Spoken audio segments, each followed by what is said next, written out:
নমস্কার বন্ধুরা, বাংলার গল্প ঘরে আপনাদের স্বাগত জানাই। আশা করি সকলে ভালো আছেন। আজ যে গল্পটি আমি পাঠ করব সেটি শরৎচন্দ্র চট্টোপাধ্যায় রচিত মেজ দিদি। সঙ্গে থাকুন। কেষ্টার মা মুড়ি কড়ায় ভাজিয়া চাহিয়া চিন্তিয়া অনেক দুঃখে কেষ্টধনকে 14 বছরেরটি করিয়া মারা গেলে গ্রামে তাহার আর দাঁড়াইবার স্থান রহিল না। বইমাত্র বড় বোন কাদম্বিনীর অবস্থা ভালো। সবাই কহিল, যা কেষ্ট, তোর দিদির বাড়িতে গিয়ে থাকবে, সে বড় মানুষ, বেশ থাকবি, যা। মায়ের দুঃখে কেষ্ট কাঁদিয়া কাটিয়া জ্বর করিয়া ফেলিল। শেষে ভালো হইয়া ভিক্ষা করিয়া শ্রাদ্ধ করিল। তারপরে ন্যাড়া মাথায় একটি ছোট্ট পুঁটুলি সম্বল করিয়া দিদির বাড়ি রাজহাটে আসিয়া উপস্থিত হইল। দিদি তাহাকে চিনিত না। পরিচয় পাইয়া এবং আগমনের হেতু শুনিয়া একেবারে অগ্নিমূর্তি হইয়া উঠিল। সে নিজের নিয়মে ছেলেপুলে লইয়া ঘর সংসার পাতিয়া বসিয়াছিল। অকস্মাৎ এ কি উৎপাত! পাড়ার যে বুড়া মানুষটি কেষ্টাকে পথ চিনাইয়া সঙ্গে আসিয়াছিল, তাহাকে কাদম্বিনী খুব কড়া কড়া 2-4 কথা শুনাইয়া দিয়া কহিল, ভারী আমার মাসিমার কুটুমকে ডেকে এনেছেন ভাত মারতে। সৎমাকে উদ্দেশ্য করিয়া বলিল, বজ্জাতমাগি জ্যানতে একদিন খোঁজ নিলে না, এখন মরে গিয়ে ছেলে পাঠিয়ে তত্ত্ব করেছেন। যাও বাপু, তুমি পরের ছেলে ফিরিয়ে নিয়ে যাও, এই ঝঞ্ঝাটা আমি পোয়াতে পারবো না। বুড়া জাতিতে নাপিত। কেষ্টার মাকে ভক্তি করিত, মা ঠাকুরুন বলিয়া ডাকিত। তাই এত কটূক্তিতেও হাল ছাড়িল না। কাকুতি মিনতি করিয়া বলিল, দিদি ঠাকুরুন, লক্ষ্মীর ভাড়া তোমার। কত দাস দাসী অতিথি ফকির কুকুর বেড়াল এ সংসারে পাত পেতে মানুষ হয়ে যাচ্ছে। এই ছোঁড়া দুমুঠো খেয়ে বাইরে পড়ে থাকলে তুমি জানতেও পারবে না। মা বড় শান্ত সুবোধ ছেলে দিদি ঠাকুরুন। ভাই বলে না নাও, দুঃখী অনাথ বামুনের ছেলে বলেও বাড়ির কোণে একটু ঠাঁই দাও দিদি। এ স্তুতিতে পুলিশেরও দারোগার মন ভেজে। কাদম্বিনী তো মেয়ে মানুষ মাত্র, কাজেই সে তখনকার মতো চুপ করিয়া রহিল। বুড়া কেষ্টকে আড়ালে ডাকিয়া 2টা সলা পরামর্শ দিয়া চোখ মুছিয়া বিদায় লইল। কেষ্ট আশ্রয় পাইল। কাদম্বিনীর স্বামী নবীন মুখুজ্জের ধান চালের আড়ত ছিল। তিনি বেলা 12টার পর বাড়ি ফিরিয়া কেষ্টাকে বক্র কটাক্ষে নিরীক্ষণ করিয়া প্রশ্ন করিলেন, এটিকে? কাদম্বিনী মুখ ভারী করিয়া জবাব দিল, তোমার বড় কুটুম গো, বড় কুটুম। নাও, খাওয়াও, পড়াও, মানুষ করো, পরকালের কাজ হোক। নবীন সৎ শাশুড়ির মৃত্যু সংবাদ পাইয়াছিলেন, ব্যাপারটা বুঝিলেন। কহিলেন, বটে, বেশ নধর গোলগাল দেহটি তো।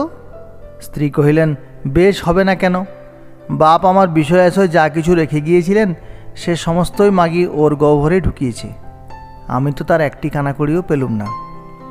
বলা বাহুল্য, এই বিষয় আশয় একখানি মাটির ঘর এবং তৎসংলগ্ন একটি বাতাবি নেবুর গাছ। ঘরটিতে বিধবা মাথা গুঁজিয়া থাকিতেন এবং নেবুগুলি বিক্রি করিয়া ছেলের স্কুলের মাহিনা জোগাইতেন। নবীন রোষ চাপিয়া বলিলেন, খুব ভালো। কাদম্বিনী কহিলেন, ভালো নয় আবার? বড় কুটুম যে গো, তাকে তার মতো রাখতে হবে তো।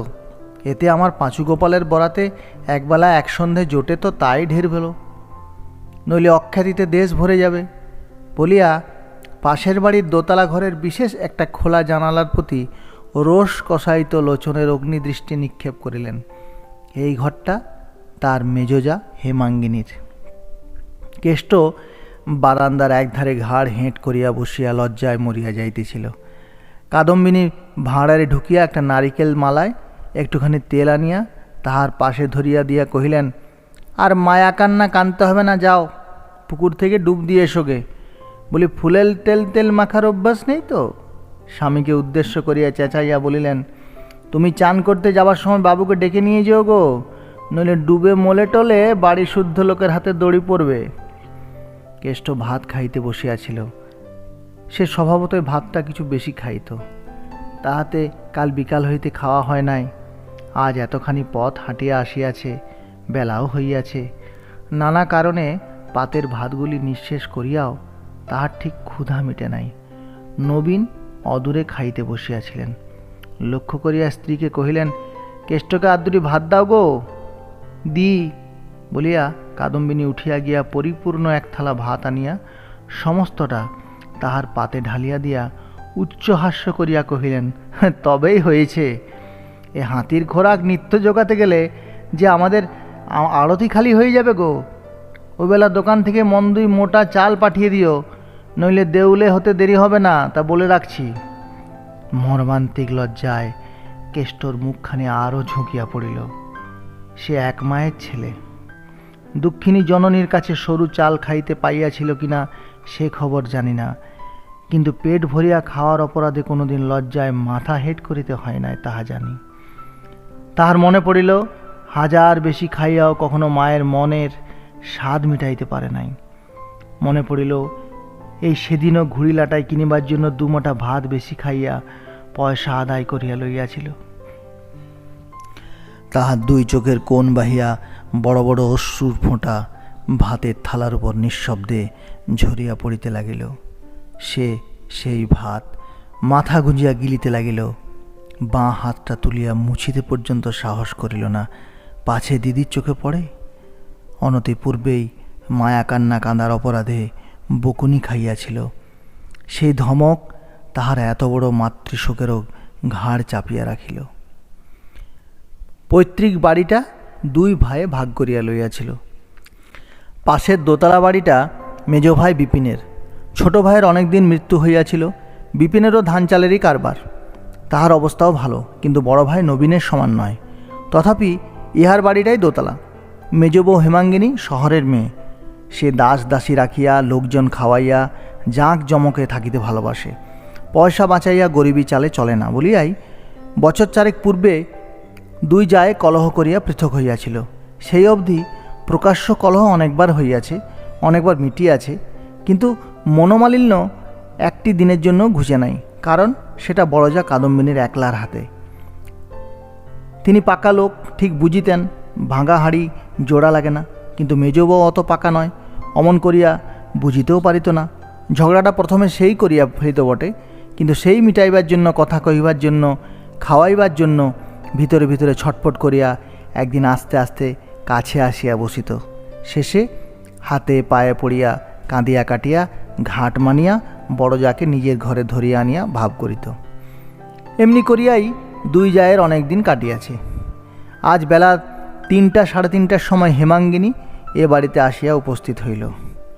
কূপের পার্শ্বে সিমেন্ট বাঁধানো বেদির উপর রোদে বসিয়া কেষ্ট সাবান দিয়া এক রাশ কাপড় পরিষ্কার করিতেছিল। কাদম্বিনী দূরে দাঁড়াইয়া অল্প সাবান ও অধিক গায়ের জোরে কাপড় কাচিবার কৌশলটা শিখাইয়া দিতেছিলেন। মেজ যাকে দেখিবা মাত্রই বলিয়া উঠিলেন, মা গো, সোনাটা কি নোংরা কাপড় চোপড় নিয়ে এসছে। কথাটা সত্য। কেষ্টার সে লাল পেড়ে ধুতিটা এবং চাদরটা গায়ে দিয়া কেহ কুটুমবাড়ি যায় না। দুটোকে পরিষ্কার করার আবশ্যক ছিল বটে, কিন্তু রজকের অভাবে ঢের বেশি আবশ্যক হইয়াছিল পুত্র পাঁচু গোপালের জোড়া দুই এবং তাহার পিতার জোড়া দুই পরিষ্কার করার। কেষ্টা আপাতত তাহাই করিতেছিল। হেমাঙ্গিনী চাহিয়ায় টের পাইল বস্ত্রগুলি কাহাদের, কিন্তু সে উল্লেখ না করিয়া জিজ্ঞাসা করিল, ছেলেটি কে দিদি? ইতিপূর্বে নিজের ঘরে বসিয়া আড়ি পাতিয়া সে সমস্তই অবগত হইয়াছিল। দিদি ইতস্তত করিতেছেন দেখিয়া পুনরায় কহিলেন, দিব্যি ছেলেটি তো, মুখের ভাব তোমার মতোই দিদি।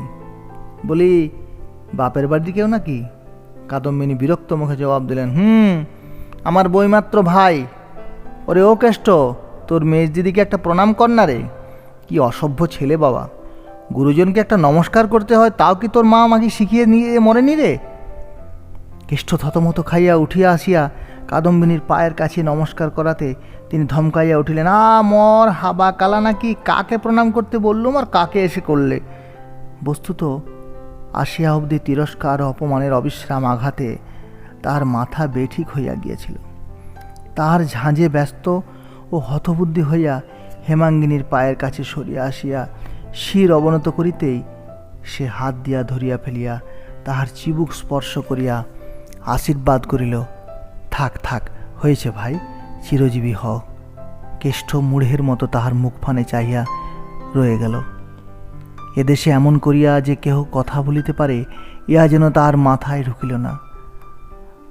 তাহার সেই কুণ্ঠিত ভীত অসহায় মুখখানির পানে চাহিবা মাত্রেই হেমাঙ্গিনীর বুকের ভিতরটা যেন মুচড়াইয়া কাঁদিয়া উঠিল।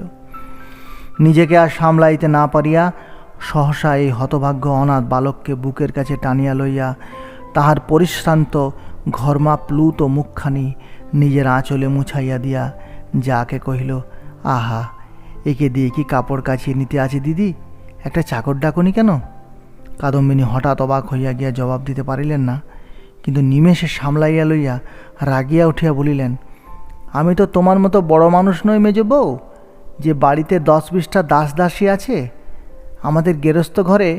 কথাটা শেষ হইবার পূর্বেই হেমাঙ্গিনী নিজের ঘরের দিকে মুখ তুলিয়া মেয়েকে ডাকিয়া কহিল, উমা, শিবুকে একবার এ বাড়িতে পাঠিয়ে দে তো মা। বড়ঠাকুর আর পাঁচুর ময়লা কাপড়গুলো পুকুর থেকে কেচে শুকোতে দিক। বড় জায়ের দিকে ফিরিয়া চাহিয়া বলিল, এবেলা কেষ্ট আর পাঁচু গোপাল আমার ওখানে খাবে দিদি। সে স্কুল থেকে এলেই পাঠিয়ে দিও, আমি ততক্ষণ একে নিয়ে যাই। কেষ্টকে বলিল, ওর মতো আমিও তোমার দিদি হই কেষ্ট, এসো আমার সঙ্গে বলিয়া তাহার একটা হাত ধরিয়া নিজেদের বাড়ি চলিয়া গেল। কাদম্বিনী বাধা দিলেন না। অধিকন্তু হেমাঙ্গিনী প্রদত্ত এত বড় খোঁচাটাও নিঃশব্দে হজম করিলেন। তাহার কারণ, যে ব্যক্তি খোঁচা দিয়াছে সে এবেলা খরচটাও বাঁচাইয়া দিয়াছে। কাদম্বিনীর পয়সার বড় সংসারে আর কিছুই ছিল না, তাই গাভীর দুধ দিতে দাঁড়াইয়া পা ছুড়িলে তিনি সহিতে পারিতেন। সন্ধ্যার সময় কাদম্বিনী প্রশ্ন করিলেন, কি খেয়ে এলি রে কেষ্ট? কেষ্ট সলজ্জ নতমুখে কহিল, লুচি। কি দিয়ে খেলি? কেষ্ট তেমনিভাবে বলিল, রুই মাছের মুড়োর তরকারি, সন্দেশ, রসগোল্লা। ইস, বলি মেজ ঠাকুরুন মুড়োটা কার পাতে দিলেন? হঠাৎ এই প্রশ্নে কেষ্টর মুখখানি পাণ্ডুর হইয়া গেল। উদ্যত প্রহরণের সম্মুখে রজ্জুবদ্ধ জানোয়ারের প্রাণটা যেমন করিয়া ওঠে, কেষ্টর বুকের ভেতরটায় তেমনি ধারা করিতে লাগিল। দেরি দেখিয়া কাদম্বিনী কহিলেন, তোর পাতে বুঝি? গুরুতর অপরাধীর মতো কেষ্ট মাথা হেঁট করিল। অদূরে দাওয়ায় বসিয়া নবীন তামাক খাইতেছিলেন। কাদম্বিনী সম্বোধন করিয়া বলিলেন, বলি শুনলে তো? নবীন সংক্ষেপে হুঁ বলিয়া হুঁকায় টান দিলেন। কাদম্বিনী উষ্মার সহিত বলিতে লাগিলেন, খুড়ি আপনার লোক, ব্যবহারটা দেখো। পাঁচু গোপাল আমার রুই মাছের মুড়ো বলতে অজ্ঞান, সে কি তা জানে না? তবে কোন আক্কেলে তার পাতে না দিয়ে বেনাবনে মুক্ত ছড়িয়ে দিলে? বলি, হ্যাঁ রে কেষ্ট, সন্দেশ রসগোল্লা খুব পেট ভরে খেলি বল। 7 জন্মে কখনো তুই এসব চোখেও দেখিসনি। স্বামীর দিকে চাহিয়া বলিলেন, যারা দুটি ভাত পেলে বেঁচে যায় তাদের পেটে লুচি সন্দেশ কি হবে? কিন্তু আমি বলছি তোমাকে, কেষ্টকে মেজগিন্নি বিগড়ে না দেয় তো আমার নামে কুকুর বলে ডেকো। নবীন মৌন হইয়া রহিলেন, কারণ স্ত্রী বিদ্যমানে মেজবউ তাহাকে বিগড়াইয়া ফেলিতে পারিবে এরূপ দুর্ঘটনা তিনি বিশ্বাস করিলেন না। তাহার স্ত্রীর কিন্তু স্বামীর উপরে বিশ্বাস ছিল না, বরং 16 আনা ভয়ই ছিল। সাদাসিধা ভালো মানুষ বলিয়া যে কেহ তাহাকে ঠকাইয়া লইতে পারে, সেই জন্যে ছোট ভাই কেষ্টর মানসিক উন্নতি অবনতির প্রতি সেই অবধি তিনি প্রখর দৃষ্টিপাত করিয়া রহিলেন। পরদিন হইতেই 2টো চাকরের একটাকে ছাড়ানো হইল। কেষ্ট নবীনের ধান চালের আড়তে কাজ করিতে লাগিল। সেখানে সে ওজন করে, বিক্রি করে, 4-5 ক্রোশ পথ হাঁটিয়া নমুনা সংগ্রহ করিয়া আনে। দুপুরবেলা নবীন ভাত খাইতে আসিলে দোকান আগলায়। 2 দিন পরে একদিন তিনি আহার নিদ্রা সমাপ্ত করিয়া ফিরিয়া গেলে সে ভাত খাইতে আসিয়াছিল। তখন বেলা 3টা। কেষ্ট পুকুর হইতে স্নান করিয়া আসিয়া দেখিল দিদি ঘুমাইতেছেন। তাহার তখনকার ক্ষুধার তাড়নায় বোধ করি বাঘের মুখ হইতেও খাবার কাড়িয়া আনিতে পারিত, কিন্তু দিদিকে ডাকিয়া তুলিবে এ সাহস হইল না। রান্নাঘরের দাওয়ার একধারে চুপটি করিয়া দিদির ঘুম ভাঙার আশায় বসিয়াছিল। হঠাৎ ডাক শুনিল, কেষ্ট। সে আহ্বান কি স্নিগ্ধ হইয়াই তাহার কানে বাজিল। মুখ তুলিয়া দেখিল মেজদি তাহার দোতলার ঘরের জানালা ধরিয়া দাঁড়াইয়া আছেন। কেষ্ট একটিবার চাহিয়াই মুখ নামাইল। খানিক পরে হেমাঙ্গিনী নামিয়া আসিয়া সুমুখে দাঁড়াইয়া জিজ্ঞাসা করিলেন, কদিন দেখিনি তো, এখানে চুপ করে বসে কেন কেষ্ট? একে ক্ষুধায় অল্পেই জল চলে আসে, তাহাতে এমন স্নেহাদ্র কণ্ঠস্বর তাহার দু চোখ টলটল করিতে লাগিল। সে ঘাড় হেঁট করিয়া রহিল, উত্তর দিতে পারিল না। মেজ খুড়িমাকে সব ছেলেমেয়েরা ভালোবাসত। তাহার গলার স্বর শুনিয়া কাদম্বিনীর ছোট মেয়ে ঘর হইতে বাহির আসিয়াই চেঁচাইয়া উঠিল, কেষ্ট মামা, রান্নাঘরে তোমার ভাত ঢাকা দেওয়া আছে, খাও গে, মা খেয়ে দিয়ে ঘুমোচ্ছে। হেমাঙ্গিনী অবাক হইয়া কহিলেন, কেষ্টর এখনো খাওয়া হয়নি? তোর মা খেয়ে ঘুমোচ্ছে কি রে? হ্যাঁ রে কেষ্ট, আজ এত বেলা হলো কেন? কেষ্ট ঘাড় হেঁট করিয়া রহিল। টুনি তাহার হইয়া জবাব দিল, কেষ্ট মামার রোজ তো এমনিই বেলা হয়, বাবা খেয়ে দিয়ে দোকানে ফিরে গেলে তবে তো ও খেতে আসে। হেমাঙ্গিনী বুঝিলেন কেষ্টকে দোকানের কাজে লাগানো হইয়াছে, তাহাকে বসাইয়া খাওয়ানো হইবে এ আশা অবশ্য তিনি করেন নাই। কিন্তু একবার এই বেলার দিকে চাহিয়া, একবার এই ক্ষুধা ও তৃষ্ণায় আর্ত শিশুদেহের পানে চাহিয়া তাহার চোখ দিয়া জল পড়িতে লাগিল। আঁচলে চোখ মুছিতে মুছিতে তিনি বাড়ি চলিয়া গেলেন। মিনিট দুই পরে এক বাটি দুধ হাতে ফিরিয়া আসিয়া রান্নাঘরে ঢুকিয়াই শিহরিয়া মুখ ফিরিয়া দাঁড়াইলেন। কেষ্ট খাইতে বসিয়াছিল। একটা পিতলের থালার উপর ঠান্ডা শুকনা ডেলা পাকানো ভাত, এক পাশে একটুখানি ডাল ও কি একটু তরকারির মতো। দুধটুকু পাইয়া তাহার মলিন মুখখানি হাসিতে ভরিয়া গেল। হেমাঙ্গিনী দ্বারের বাহিরে আসিয়া দাঁড়াইয়া রহিলেন। কেষ্ট খাওয়া শেষ করিয়া পুকুরে আঁচাইতে চলিয়া গেলে একটিবার মুখ বাড়াইয়া দেখিলেন পাতে গোনা একটিও ভাত পড়িয়া নাই। ক্ষুধার জ্বালায় সে সেই অন্ন নিঃশেষ করিয়া খাইয়াছে। হেমাঙ্গিনীর ছেলে ললিত প্রায় সেই বয়সী। নিজের অবর্তমানে নিজের ছেলেকে এই অবস্থায় হঠাৎ কল্পনা করিয়া ফেলিয়া কান্নার ঢেউ তাহার কণ্ঠ পর্যন্ত ফেনাইয়া উঠিল। তিনি সেই কান্না চাপিতে চাপিতে বাড়ি চলিয়া গেলেন। সর্দি উপলক্ষ করিয়া হেমাঙ্গিনীর মাঝে মাঝে জ্বর হইত। দিন দুই থাকিয়া আপনি ভালো হইয়া যাইত। দিন কয়েক পরে এমনি একটু জ্বর বোধ হওয়ায় সন্ধ্যার পর বিছানায় পড়িয়াছিলেন। ঘরে কেহ নাই। হঠাৎ মনে হইল কে যেন অতি সন্তর্পণে কবাটের আড়ালে দাঁড়াইয়া উঁকি মারিয়া দেখিতেছে। ডাকিলেন, কে রে ওখানে দাঁড়িয়ে? ললিত। কেহ সাড়া দিল না। আবার ডাকিতে আড়াল হইতে জবাব আসিল, আমি। কে আমি রে? আয়, ঘরে এসে বস। কেষ্ট সসংকোচে ঘরে ঢুকিয়া দেয়াল ঘেঁষিয়া দাঁড়াইল। হেমাঙ্গিনী উঠিয়া বসিয়া সস্নেহে কাছে ডাকিয়া জিজ্ঞাসা করিলেন, কেন রে কেষ্ট? কেষ্ট আরও একটু সরিয়া আসিয়া মলিন কোঁচার খুঁট খুলিয়া দুটি আধ পাকা পেয়ারা বাহির করিয়া বলিল, জ্বরের উপর খেতে বেশ। হেমাঙ্গিনী সাগ্রহে হাত বাড়াইয়া বলিলেন, কোথায় পেলি রে? আমি কাল থেকে লোকের কত খোসামত করছি, কেউ এনে দিতে পারেনি বলিয়া পেয়ারা শুদ্ধ কেষ্টর হাতখানি ধরিয়া কাছে বসাইলেন। কেষ্ট লজ্জায় আহ্লাদে আরক্ত মুখ হেঁট করিল, যদিও এটা পেয়ারার সময় নয়। হেমাঙ্গিনীও খাইবার জন্য ব্যাকুল হইয়া ওঠেন নাই। তথাপি এই দুটি সংগ্রহ করিয়া আনিতে দুপুরবেলার সমস্ত রোদরা কেষ্টর মাথার উপর দিয়া বহিয়া গিয়াছিল। হেমাঙ্গিনী জিজ্ঞাসা করিলেন, হ্যাঁ কেষ্ট, কে তোকে বললে আমার জ্বর হয়েছে? কেষ্ট জবাব দিল না। কে বললে রে আমি পেয়ারা খেতে চেয়েছি? কেষ্ট তাহারও জবাব দিল না। সে সেই যে মুখ হেঁট করিল, আর তুলিতেই পারিল না। ছেলেটি যে অতিশয় লাজুক ও ভীরু স্বভাব হেমাঙ্গিনী তাহা পূর্বেই টের পাইয়াছিলেন। তখন তাহার মাথায় মুখে হাত বুলাইয়া দিয়া আদর করিয়া দাদা বলিয়া ডাকিয়া আরও কত কি কৌশলে তাহার ভয় ভাঙাইয়া অনেক কথা জানিয়া লইলেন। বিস্তর অনুসন্ধানে পেয়ারা সংগ্রহ করিবার কথা হইতে শুরু করিয়া তাহাদের দেশের কথা, মায়ের কথা, খাওয়া দাওয়ার কথা, দোকানে কি কাজ করিতে হয় তাহার কথা একে একে সমস্ত বিবরণ শুনিয়া লইয়া চোখ মুছিয়া বলিলেন, এই তোর মেজদিকে কখনো কিছু লুকাস নে কেষ্ট। যখন দরকার হবে চুপি চুপি এসে চেয়ে নিস, নিবি তো? কেষ্ট আহ্লাদে মাথা নাড়িয়া কহিল, আচ্ছা। সত্যকার স্নেহ যে কি তাহা দুঃখী মায়ের কাছে কেষ্ট শিখিয়াছিল। এই মেজদির মধ্যে তাহাই আস্বাদ করিয়া কেষ্ট রুদ্ধ মাতৃশোক আজ গলিয়া ঝরিয়া গেল। উঠিবার সময় সে মেজদির পায়ের ধুলা মাথায় লইয়া যেন বাতাসে ভাসিতে ভাসিতে বাহির হইয়া আসিল। কিন্তু তাহার দিদির আক্রোশ তাহার প্রতি প্রতিদিনই বাড়িয়াই চলিতে লাগিল।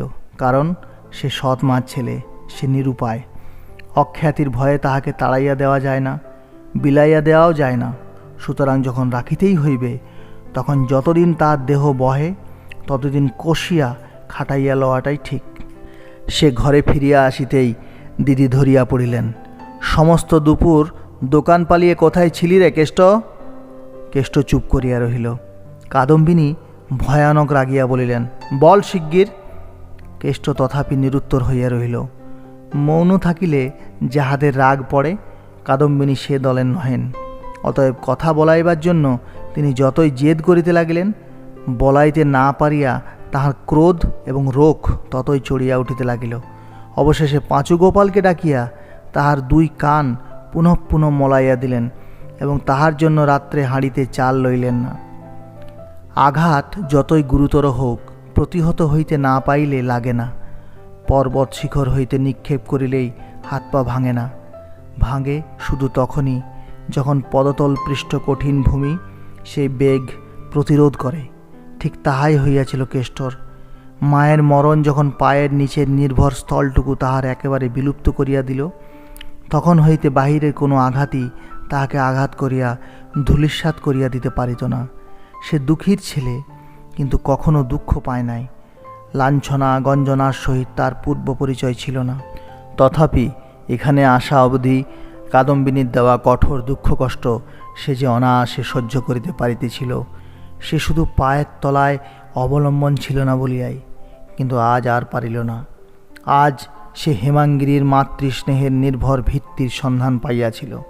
তাই আজিকার এ অত্যাচার অপমান তাহাকে একেবারে ব্যাকুল করিয়া দিল। মাতা পুত্র এই নিরপরাধ নিরাশ্রয় শিশুকে শাসন করিয়া, লাঞ্ছনা করিয়া, অপমান করিয়া, দণ্ড দিয়া চলিয়া গেলেন। সে অন্ধকার ভূমিশয্যায় পড়িয়া আজ অনেক দিন পর আবার মাকে স্মরণ করিয়া মেজদিন নাম করিয়া ফুলিয়া ফুলিয়া কাঁদিতে লাগিল। পরদিন সকালেই কেষ্ট হঠাৎ গুটি গুটি ঘরে ঢুকিয়া হেমাঙ্গিনীর পায়ের কাছে বিছানার একপাশে আসিয়া বসিল। হেমাঙ্গিনী পা দুইটি একটু গুটাইয়া লইয়া সস্নেহ বলিলেন, দোকানে যাসনি কেন কেষ্ট? এইবার যাব। দেরি করিস নে দাদা, এই বেলা যা, নইলে এক্ষুনি আবার গালাগালি করবে। কেষ্টর মুখ একবার আরক্ত একবার পাণ্ডুর হইল। যাই বলিয়া সে উঠিয়া দাঁড়াইল। একবার ইতস্তত করিয়া কি একটা বলিতে গিয়া আবার চুপ করিল। হেমাঙ্গিনী তাহার মনের কথা যেন বুঝিলেন। বলিলেন, কিছু বলবি আমাকে রে? কেষ্ট মাটির দিকে চাহিয়া অতি মৃদুস্বরে বলিল, কাল কিছু খাইনি মেজদি। কাল থেকে খাসনি? বলিস কি কেষ্ট? কিছুক্ষণ পর্যন্ত হেমাঙ্গিনী স্থির হইয়া রহিলেন। তাহার পর দুই চোখ জলে পূর্ণ হইয়া গেল। সেই জল ঝরঝর করিয়া ঝরিতে লাগিল। তাহার হাত ধরিয়া টানিয়া আরও একবার কাছে বসাইয়া একটি একটি করিয়া সব কথা শুনিয়া লইয়া বলিলেন, কাল রাত্রিরেই কেন এলি নে? কেষ্ট চুপ করিয়া রহিল। হেমাঙ্গিনী আঁচলে চোখ মুছিয়া বলিলেন, আমার মাথার দিব্যি রইল ভাই, আজ থেকে আমাকে তোর সেই মরা মা বলে মনে করবি। যথাসময়ে সমস্ত কথা কাদম্বিনীর কানে গেল। তিনি নিজের বাড়ি হইতে মেজবউকে ডাক দিয়া বলিলেন, ভাইকে আমি কি খাওয়াতে পারি নে? তুমি অত কথা তাকে গায়ে পড়ে বলতে গেছ? কথার ধরন দেখিয়া হেমাঙ্গিনীর গা জ্বালা করিয়া উঠিল, কিন্তু সে ভাব গোপন করিয়া বলিলেন, যদি গায়ে পড়েই বলে থাকি তো তাতেই বা দোষ কি দিদি? কাদম্বিনী প্রশ্ন করিলেন, তোমার ছেলেটিকে ডেকে এনে আমি যদি এমনি করে বলি, তোমার মানটি থাকে কোথায় শুনি? তুমি এমন করে নাই দিলে আমি তাকে শাসন করি কি করে বলো দেখি? হেমাঙ্গিনী আর সহ্য করিতে পারিল না। বলিল, দিদি, 15-16 বছর একসঙ্গে ঘর করছি, তোমাকে আমি চিনি। পেটে মেরে আগে তোমার নিজের ছেলেকে শাসন করো, তারপরে পরের ছেলেকে করো, তখন গায়ে পড়ে কথা কইতে যাব না। কাদম্বিনী অবাক হইয়া বললেন, আমার পাঁচু গোপালের সঙ্গে ওর তুলনা? দেবতার সঙ্গে বাঁদরের তুলনা? এরপরে আরও কি যে তুমি বলে বেড়াবে তাই ভাবি মেজবউ। মেজবউ উত্তর দিল, কে দেবতা কে বাঁদর সে আমি জানি, কিন্তু আর আমি কিছুই বলবো না দিদি। যদি বলি তো এই যে তোমার মতো নিষ্ঠুর, তোমার মতো বেহায়া মেয়ে মানুষ আর এই সংসারে নেই। বলিয়া তিনি প্রত্যুত্তরের অপেক্ষা না করিয়াই জানালা বন্ধ করিয়া দিলেন। সেই দিন সন্ধ্যার প্রাক্কালে, অর্থাৎ কর্তারা ঘরে ফিরিবার সময়টিতে বড় বউ নিজের বাড়ির উঠানে দাঁড়াইয়া দাসীকে উপলক্ষ করিয়া উচ্চ কণ্ঠে তর্জন গর্জন আরম্ভ করিয়া দিলেন। যিনি রাত দিন করছেন তিনি এর বিহিত করবেন। মায়ের চেয়ে মাসির দরদ বেশি। আমার ভাইয়ের মর্ম আমি বুঝিনে, বোঝে পরে। কখনো ভালো হবে না। ভাই বোনে ঝগড়া বাঁধিয়ে দাঁড়িয়ে দাঁড়িয়ে মজা দেখলে ধম্ম সইবে না, তা বলে দিচ্ছি বলিয়া তিনি রান্নাঘরে গিয়ে ঢুকিলেন। উভয় জায়ের মধ্যে এই ধরনের গালিগালাজ সাপ সাপন্থ অনেকবার অনেক রকম করিয়া হইয়া গিয়াছে, কিন্তু আজ ঝাঁঝটা একটু বেশি। অনেক সময় হেমাঙ্গিনী শুনিয়াও শুনিত না, বুঝিয়াও গায়ে মাখিত না, কিন্তু আজ নাকি তার দেহটা খারাপ ছিল। তাই উঠিয়া আসিয়া জানালায় দাঁড়াইয়া কহিল, এর মধ্যেই চুপ করলে কেন দিদি? ভগবান হয়তো শুনতে পাননি। আর খানিকক্ষণ ধরে আমার সর্বনাশ কামনা করো। বড়ঠাকুর ঘরে আসুন, তিনিও শুনুন, ইনি ঘরে এসে শুনুন। এর মধ্যেই হাঁপিয়ে পড়লে চলবে কেন? কাদম্বিনী উঠানের উপর ছুটিয়া আসিয়া মুখ উঁচু করিয়া চেঁচাইয়া উঠিলেন, আমি কি কোনো সর্বনাশীর নাম মুখে এনেছি? হেমাঙ্গিনী স্থিরভাবে জবাব দিল, মুখে আনবে কেন দিদি? মুখে আনবার পাত্রী তুমি তো নও। কিন্তু তুমি কি ঠাওরাও? একা তুমিই শেয়ানা আর পৃথিবী শুদ্ধ ন্যাকা। ঠেস দিয়ে কার কপাল ভাঙছ সে কি কেউ টের পায় না? কাদম্বিনী আবার নিজ মূর্তি ধরিলেন, মুখ ভ্যাংচাইয়া হাত পা নাড়িয়া বলিলেন, টের পেলেই বা যে দোষে থাকবে তারই গায়ে লাগবে।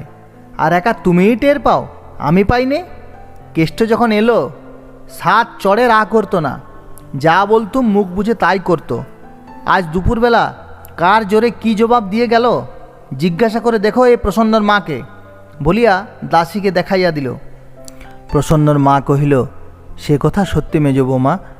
আজ সে ভাত ফেলে উঠে যেতে মা বললেন, এ পিণ্ডি না গিললে যখন জমের বাড়ি যেতে হবে তখন এত তেজ কিসের জন্য? সে বলে গেল, আমার মেজদি থাকতে কাউকে ভয় করিনি। কাদম্বিনী সদর্পে বলিলেন, কেমন হলো তো? কার জোরে এত তেজ শুনি? আজ আমি স্পষ্ট বলে দিচ্ছি মেজ বউ, ওকে তুমি 100 বার ডেকো না। আমাদের ভাই বোনদের কথার মধ্যে থেকো না। হেমাঙ্গিনী আর কথা কহিল না। কেঁচো সাপের মতো চক্র ধরিয়া কামড়াইয়াছে শুনিয়া তাহার বিস্ময়ের পরিসীমা রহিল না। জানালা হইতে ফিরিয়া আসিয়া চুপ করিয়া ভাবিতে লাগিল, কত বেশি পীড়নের দ্বারা ইহাও সম্ভব হইতে পারিয়াছে। আবার মাথা ধরিয়া জ্বর বোধ হইতেছিল, তাই অসময়ে শয্যায় আসিয়া নির্জীবের মতো পড়িয়াছিল। তাহার স্বামী ঘরে ঢুকিয়া ইহা লক্ষ্য না করিয়াই ক্রোধ ভরে বলিয়া উঠিলেন, বৌঠানের ভাইকে নিয়ে আজ কি কাণ্ড বাঁধিয়ে বসে আছো? কারু মানা শুনবে না? যেখানে যত হতভাগা লক্ষ্মী ছাড়া আছে দেখলেই তার দিকে কোমর বেঁধে দাঁড়াবে? রোজ রোজ আমার এত হাঙ্গামা সহ্য হয় না মেজ বউ। আজ বৌঠান আমাকে না হোক 10টা কথা শুনিয়া দিলেন। হেমাঙ্গিনী শ্রান্ত কণ্ঠে কহিলেন, বৌঠান হক কথা কবে বলেন যে আজ তোমাকে না হোক কথা বলেছেন? বিপিন বলিলেন, কিন্তু আজ তিনি ঠিক কথাই বলছেন। তোমার স্বভাব জানি তো। সেবার বাড়ির রাখাল ছোনাটাকে নিয়ে এই রকম করলে। মতি কামারের ভাগ্নের অমন বাগানখানা তোমার জন্যই মুঠোর ভেতর থেকে বেরিয়ে গেল। উল্টে পুলিশ থামাতে 100-150 ঘর থেকেই গেল। তুমি নিজের ভালো মন্দও কি বোঝো না? কবে এই স্বভাব যাবে? হেমাঙ্গিনী এবার উঠিয়া বসিয়া স্বামীর মুখপানে চাহিয়া কহিলেন, আমার স্বভাব যাবে মরণ হলে, তার আগে নয়। আমি মা, আমার কোলে ছেলেপুলে আছে, মাথার উপর ভগবান আছেন। এর বেশি আমি গুরুজনের নামে নালিশ করতে চাই নে। আমার অসুখ করেছে, আর আমাকে বকিও না, তুমি যাও বলিয়া গায়ের রেপারখানা টানিয়া লইয়া পাশ ফিরিয়া শুইয়া পড়িলেন।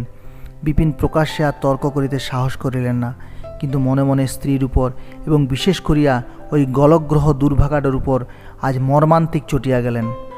পরদিন সকালে জানালা খুলিতেই হেমাঙ্গিনীর কানে বড়জায়ের তীক্ষ্ণ কণ্ঠের ঝঙ্কার প্রবেশ করিল। তিনি স্বামীকে সম্বোধন করিয়া বলিতেছেন, ছোনাটা কাল থেকে পালিয়ে রইল, একবার খোঁজ নিলে না? স্বামী জবাব দিলেন, চুলোয় যাক, কি হবে খোঁজ করে? স্ত্রী কণ্ঠস্বর সমস্ত পাড়ার শ্রুতিগোচর করিয়া বলিলেন, তাহলে যে নিজেদের গ্রামে বাস করা দায় হবে। আমাদের শত্রু তো দেশে কম নেই। কোথাও পড়ে মরে টরে থাকলে ছেলে বুড়ো বাড়ি শুদ্ধ সবাইকে জেলখানায় যেতে হবে, তা বলে দিচ্ছি। হেমাঙ্গিনী সমস্তই বুঝিলেন এবং তৎক্ষণাৎ জানলাটা বন্ধ করিয়া দিয়া একটা নিঃশ্বাস ফেলিয়া অন্যত্র চলিয়া গেলেন। দুপুরবেলা রান্নাঘরের দাওয়ায় বসিয়া খান কতক রুটি খাইতেছিলেন। হঠাৎ চোরের মতো সন্তর্পণে পা ফেলিয়া কেষ্ট আসিয়া উপস্থিত হইল। চুল রুক্ষ, মুখ শুষ্ক। কোথায় পালিয়েছিলি রে কেষ্ট? পালায়নি তো, কাল সন্ধ্যার পর দোকানে শুয়েছিলুম। ঘুম ভেঙে দেখি দুপুর রাত্রির। খিদে পেয়েছে মেজদি, ও বাড়িতে গিয়ে খেগে যা বলিয়া হেমাঙ্গিনী নিজের রুটির থালায় মনোযোগ করিলেন। মিনিটখানেক চুপচাপ দাঁড়াইয়া থাকিয়া কেষ্ট চলিয়া যাইতেছিল। হেমাঙ্গিনী ডাকিয়া ফিরাইয়া কাছে বসাইলেন এবং সেইখানেই ঠাঁই করিয়া রাঁধুনিকে ভাত দিতে বলিলেন। তাহার খাওয়া প্রায় অর্ধেক অগ্রসর হইয়াছিল। এমন সময় উমা বহির্বাটি হইতে ত্রস্তব্যস্তভাবে ছুটিয়া আসিয়া নিঃশব্দ ইঙ্গিতে জানাইল, বাবা আসছেন যে। মেয়ের ভাব দেখিয়া মা আশ্চর্য হইয়া বলিলেন, তাতে তুই এমন করছিস কেন? উমা কেষ্টর পিছনে আসিয়া দাঁড়াইয়াছিল। প্রত্যুত্তরে তাহাকে আঙুল দিয়া দেখাইয়া চোখ মুখ নাড়িয়া তেমনি ইশারায় প্রকাশ করিল, খাচ্ছে যে। কেষ্ট কৌতূহলী হইয়া ঘাড় ফিরাইয়াছিল। উমার উৎকণ্ঠিত দৃষ্টি, শঙ্কিত মুখের ইশারা তাহার চোখে পড়িল। এক মুহূর্তে তাহার মুখ সাদা হইয়া গেল। কি ত্রাস যে তাহার মনে জন্মিল সেই জানে। মেজদি, বাবু আসছেন বলিয়াই সে ভাত ফেলিয়া ছুটিয়া গিয়া রান্নাঘরের দোরের আড়ালে দাঁড়াইল। তাহার দেখা দেখি উমাও আরও একদিকে পলাইয়া গেল। অকস্মাৎ গৃহস্বামীর আগমনে চোরের দল যেরূপ ব্যবহার করে, ইহারাও ঠিক সেইরূপ আচরণ করিয়া বসিল। প্রথমটা হেমাঙ্গিনী হতবুদ্ধির মতো একবার এদিক একবার ওদিক চাহিলেন। তারপরে পরিশ্রান্তের মতো দেয়ালে ঠেস দিয়া এলাইয়া পড়িলেন।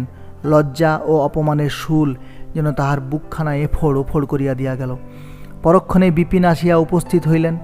সম্মুখে স্ত্রীকে ওভাবে বসিয়া থাকিতে দেখিয়া কাছে আসিয়া উদ্বিগ্ন মুখে প্রশ্ন করিলেন, ও কি খাবার নিয়ে অমন করে বসে যে? হেমাঙ্গিনী জবাব দিলেন না। বিপিন অধিকতর উৎকণ্ঠিত হইয়া বলিলেন, আবার জ্বর হলো নাকি? অভুক্ত ভাতের থালাটার পানে চোখ পড়ায় বলিলেন, এখানে এত ভাত ফেলে উঠে কে গেল? ললিত বুঝি? হেমাঙ্গিনী উঠিয়া বসিয়া বলিলেন, না সে নয়, ও বাড়ির কেষ্টা খাচ্ছিল, তোমার ভয়ে দোরের আড়ালে লুকিয়েছে। কেন? হেমাঙ্গিনী বলিলেন, কেন তা তুমি ভালো করেই জানো। আর শুধু সে নয়, তুমি আসছো খবর দিয়েই উমাও ছুটে পালিয়েছে। বিপিন মনে মনে বুঝিলেন স্ত্রীর কথাবার্তা বাঁকা পথ ধরিয়াছে, তাই বোধ করি সোজা পথে ফিরাইবার অভিপ্রায়ে সহাস্যে বলিলেন, ও বেটি পালাতে গেল কি দুঃখে? হেমাঙ্গিনী বলিলেন, কি জানি, বোধ করি মায়ের অপমান চোখে দেখবার ভয়েই পালিয়েছে। পরক্ষণে একটা নিঃশ্বাস ফেলিয়া কহিলেন, কেষ্ট পরের ছেলে, সে তো লুকোবেই। পেটের মেয়েটা পর্যন্ত বিশ্বাস করতে পারলে না যে তার মায়ের কাউকে ডেকে এক মুঠো ভাত দেবার অধিকারটুকুও আছে। এবার বিপিন টের পাইলেন ব্যাপারটা সত্যি বিশ্রী হইয়া উঠিয়াছে। অতএব পাছে একেবারে বাড়াবাড়িতে গিয়া পৌঁছায়, এজন্য অভিযোগটাকে সামান্য পরিহাসে পরিণত করিয়া চোখ টিপিয়া ঘাড় নাড়িয়া বলিলেন, না, তোমার কোনো অধিকার নেই। ভিখিরি এলে ভিক্ষেও না। সে যাক, কাল থেকে আর মাথা ধরেনি তো। আমি মনে করছি শহর থেকে কেদার ডাক্তারকে ডেকে পাঠাই, না হয় একবার কলকাতায়। অসুখ ও চিকিৎসার পরামর্শটা ওইখানে থামিয়া গেল। হেমাঙ্গিনী জিজ্ঞাসা করিলেন, উমার সামনে তুমি কেষ্টকে কিছু বলেছিলে? বিপিন যেন আকাশ হইতে পড়িলেন। আমি? কই না তো। ওহো, সেদিন যেন মনে হচ্ছে বলেছিলুম। বৌঠান রাগ করেন, দাদা বিরক্ত হন, উমা বোধ করি সেখানে দাঁড়িয়েছিল। কি জানো? জানি বলিয়া হেমাঙ্গিনী কথাটা চাপা দিয়া দিলেন। বিপিন ঘরে ঢুকিতেই তিনি কেষ্টকে বাহিরে ডাকিয়া বলিলেন, কেষ্ট, এই 4টে পয়সা নিয়ে দোকান থেকে মুড়ি টুড়ি কিছু কিনে খেগে যা। খিদে পেলে আর আসিস না আমার কাছে। তোর মেজদির এমন জোর নেই যে সে বাইরের মানুষকে এক মুঠো ভাত খেতে দেয়। কেষ্ট নিঃশব্দে চলিয়া গেল। ঘরের ভিতর দাঁড়াইয়া বিপিন তাহার পানে চাহিয়া ক্রোধে দাঁত কড়মড় করিলেন। দিন 5-6 পরে একদিন বৈকালে বিপিন অত্যন্ত বিরক্ত মুখে ঘরে ঢুকিয়া বলিলেন, এসব কি শুরু করলে তুমি মেজবউ? কেষ্ট তোমার কে যে একটা পরের ছেলে নিয়ে দিন রাত আপনা আপনির মধ্যে লড়াই করে বেড়াচ্ছ? আজ দেখলাম দাদা পর্যন্ত ভারী রাগ করেছেন। অনতিপূর্বে নিজের ঘরে বসিয়া বড় বউ স্বামীকে উপলক্ষ ও মেজবউকে লক্ষ্য করিয়া চিৎকার শব্দে যে সকল অপভাষার তীর ছুড়িয়াছিলেন, তাহার একটিও নিষ্ফল হয় নাই। সব কটি আসিয়াই হেমাঙ্গিনীকে বিঁধিয়াছিল এবং প্রত্যেকটি মুখে করিয়া যে পরিমাণ বিষ বহিয়া আনিয়াছিল, তাহার সহিত জ্বালাটাও কম জ্বলিতেছিল না। কিন্তু মাঝখানে ভাসুর বিদ্যমান থাকায় হেমাঙ্গিনী সহ্য করা ব্যতীত প্রতিকারের পথ পাইতেছিল না। আগেকার দিনে যেমন যবনেরা গরু সম্মুখে রাখিয়া রাজপুত সেনার উপর বাণ বর্ষণ করিত, যুদ্ধ জয় করিত, বড় বউ মেজ বউকে আজকাল প্রায় তেমনি জব্দ করিতেছিলেন। স্বামীর কথায় হেমাঙ্গিনী দপ করিয়া জ্বলিয়া উঠিল, কহিল, বলো কি, তিনি পর্যন্ত রাগ করেছেন? এত বড় আশ্চর্য কথা শুনলে হঠাৎ বিশ্বাস হয় না যে। এখন কি করলে রাগ থামবে বলো? বিপিন মনে মনে রাগ করিলেন, কিন্তু বাহিরে প্রকাশ করা তাহার স্বভাব নয়। তাই মনের ভাব গোপন করিয়া সহজভাবে বলিলেন, হাজার হলেও গুরুজনের সম্বন্ধে কি? কথাটা শেষ হইবার পূর্বে হেমাঙ্গিনী কহিল, সব জানি, ছেলে মানুষটি নই যে গুরুজনের মান মর্যাদা বুঝিনে, কিন্তু ছোঁড়াটাকে ভালোবাসি বলেই যেন ওরা আমাকে দেখিয়ে দেখিয়ে ওকে দিবারাত্র বিনতে থাকেন। তাহার কণ্ঠস্বর কিছু নরম শুনাইল, কারণ হঠাৎ ভাসুরের সম্বন্ধে শ্লেষ করিয়া ফেলিয়া সে নিজেই মনে মনে অপ্রতিভ হইয়াছিল, কিন্তু তাহারও গায়ের জ্বালাটা নাকি বড় জ্বলিতেছিল, তাই রাগ সামলাইতে পারেন নাই। বিপিন গোপনে ও পক্ষে ছিলেন, কারণ এই একটা পরের ছেলে লইয়া নিরর্থক দাদাদের সঙ্গে ঝগড়াঝাটি তিনি মনে মনে পছন্দ করিতেন না।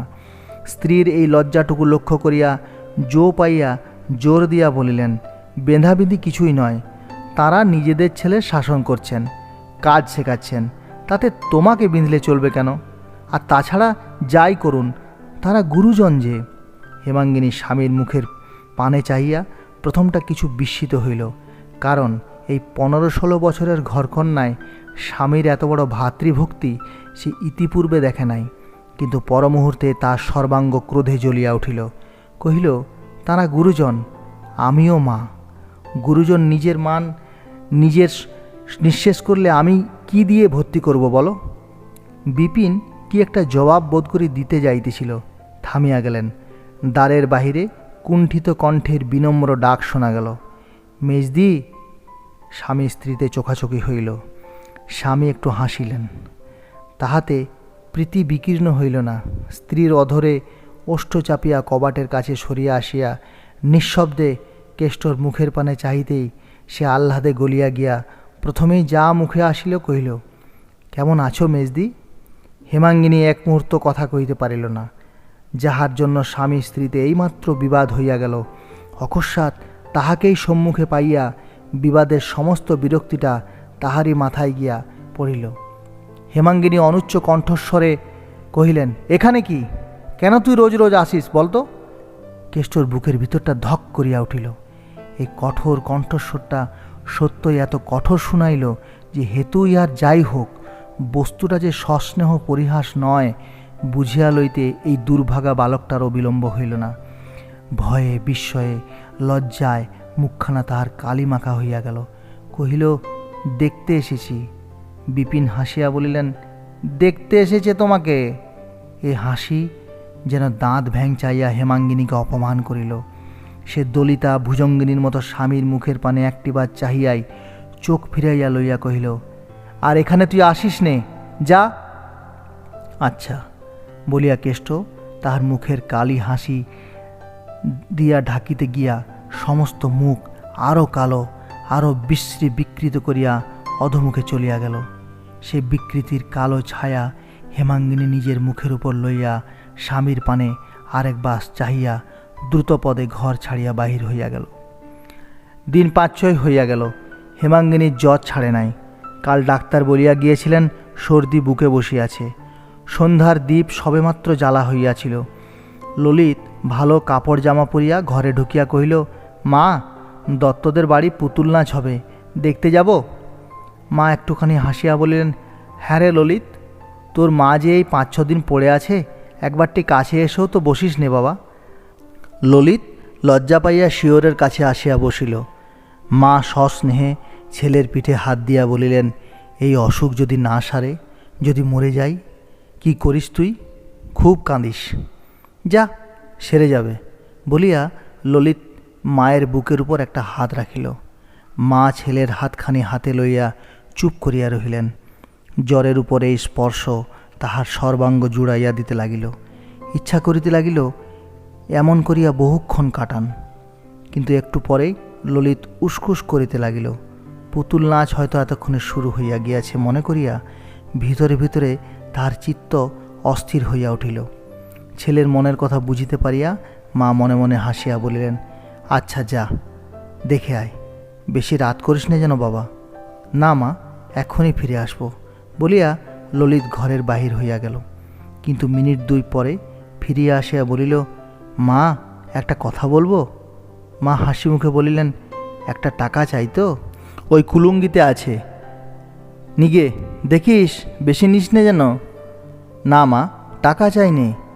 বলি, তুমি শুনবে? মা বিস্ময় প্রকাশ করিয়া বলিলেন, টাকা চাই নে তবে কি কথা রে? ললিত আরও একটু কাছে আসিয়া চুপি চুপি বলিল, কেষ্ট মামাকে একবার আসতে দেবে? ঘরে ঢুকবে না, ওই দোরগোড়া থেকে একটিবার তোমাকে দেখেই চলে যাবে। কালকেও বাইরে এসে বসেছিল, আজকেও এসে বসে আছে। হেমাঙ্গিনী ব্যস্ত হইয়া উঠিয়া বসিলেন, বলিলেন, যা যা ললিত, এক্ষুনি ডেকে নিয়ে আয়। আহা হা, বসে আছে, তোরা কেউ আমাকে জানাস নি রে, ভয়ে আসতে চায় না যে, বলিয়া ললিত চলিয়া গেল। মিনিটখানেক পরে কেষ্ট ঘরে ঢুকিয়া মাটির দিকে ঘাড় বাঁকাইয়া দেয়ালে ঠেস দিয়া দাঁড়াইল। হেমাঙ্গিনী ডাকিলেন, এসো দাদা, এসো এসো। কেষ্ট তেমনিভাবে স্থির হইয়া রহিল। তিনি নিজে তখন উঠিয়া আসিয়া কেষ্টর হাত ধরিয়া বিছানায় লইয়া গেলেন। পিঠে হাত বুলাইয়া দিয়া বলিলেন, হ্যাঁ রে কেষ্ট, বকেছিলুম বলে তোর মেজদিদিকে ভুলে গেছিস বুঝি? সহসা কেষ্ট ফুঁপাইয়া কাঁদিয়া উঠিল। হেমাঙ্গিনী কিছু আশ্চর্য হইলেন, কারণ কখনো কেহ তাহাকে কাঁদিতে দেখে নাই। অনেক দুঃখ কষ্ট যাতনা দিলেও সে ঘাড় হেঁট করিয়া নিঃশব্দে থাকে, লোকজনের সম্মুখে জল ফেলে না। তাহার এই স্বভাবটি হেমাঙ্গিনী জানিতেন বলিয়াই বড় আশ্চর্য হইয়া বলিলেন, ছি, কান্না কিসের? বেটা ছেলেকে চোখের জল ফেলতে আছে কি? প্রত্যুত্তরে কেষ্ট কোঁচার খুঁট মুখে গুঁজিয়া প্রাণপণ চেষ্টায় কান্না রোধ করিতে করিতে বলিল, ডাক্তার বলে যে বুকে সর্দি বসেছে। হেমাঙ্গিনী হাসিলেন, এই জন্য? ছি ছি ছি, কি ছেলে মানুষ তুই রে। বলিতে বলিতে তাহার নিজের চোখ দিয়াও টপ টপ করিয়া 2 ফোঁটা জল গড়াইয়া পড়িল। বাঁ হাত দিয়া মুছিয়া ফেলিয়া তাহার মাথায় একটা হাত দিয়া কৌতুক করিয়া বললেন, সর্দি বসেছে, বসলেই বারে, যদি মরি তুই আর ললিত কাঁধে করে গঙ্গায় দিয়ে আসবি, কেমন, পারবি নে? বলি, মেজ বউ কেমন আছো আজ? বলিয়া বড় বউ দোরগোড়ায় আসিয়া দাঁড়াইলেন। ক্ষণকাল কেষ্টর পানে তীক্ষ্ণ দৃষ্টিতে চাহিয়া থাকিয়া বলিলেন, এই যে ইনি এসে হাজির হয়েছেন। আবার ও কি, মেজগিন্নির কাছে কেঁদে সোহাগ করা হচ্ছে যে? ন্যাকা আমার, কত ফন্দি জানে বাবা।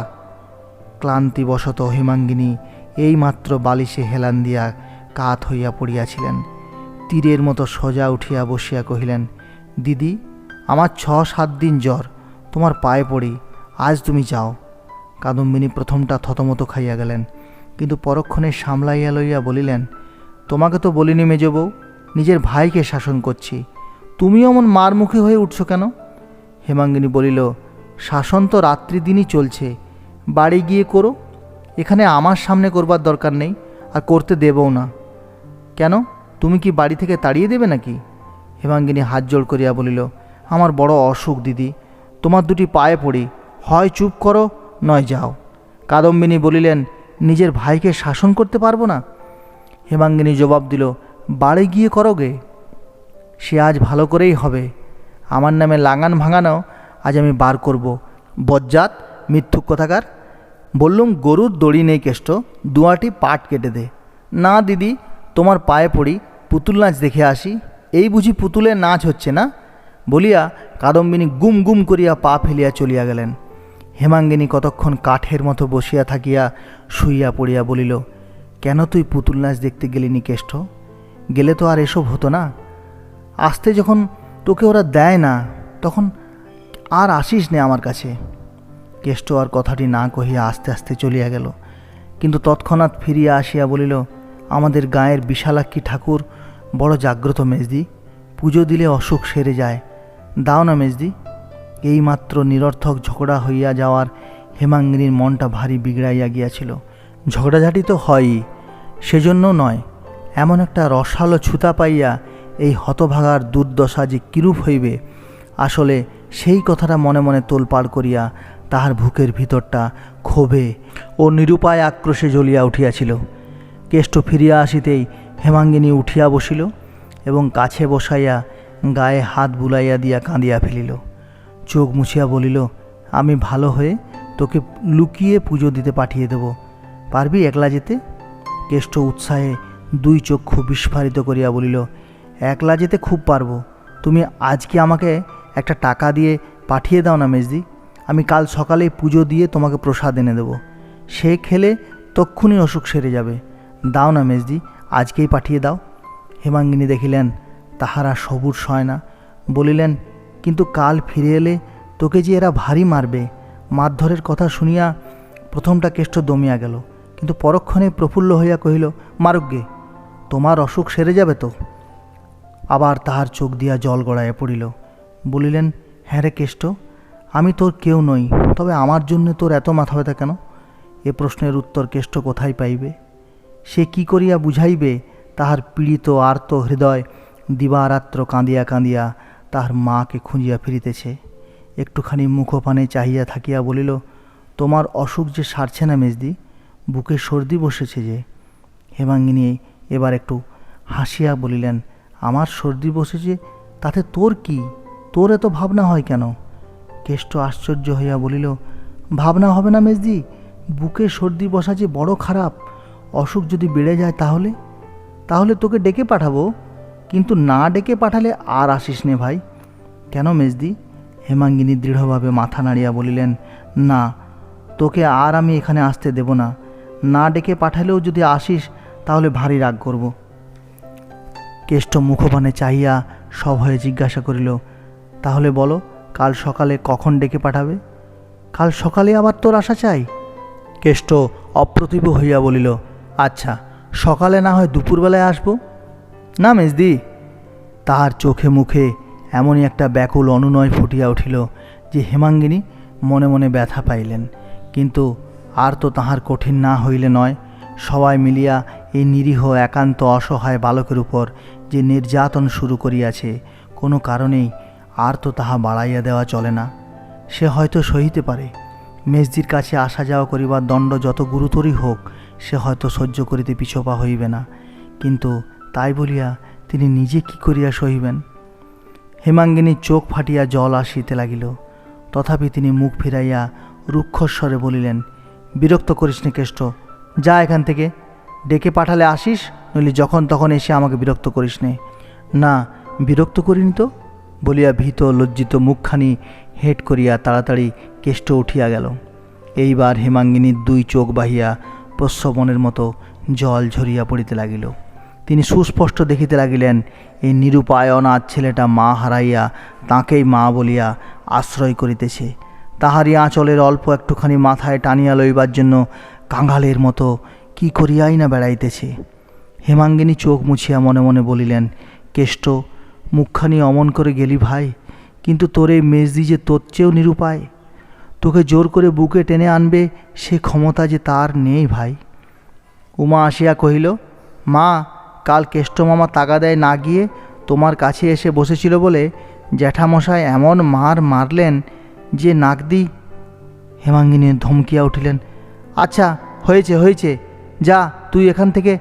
অকস্মাৎ ধমকানি খাইয়া উমা চমকাইয়া উঠিল, আর কোনো কথা না কহিয়া ধীরে ধীরে চলিয়া যাইতেছিল। মা ডাকিয়া বললেন, শোন রে, নাক দিয়ে কি খুব রক্ত পড়ছিল? উমা ফিরিয়া দাঁড়াইয়া কহিল, না, খুব নয়, একটুখানি।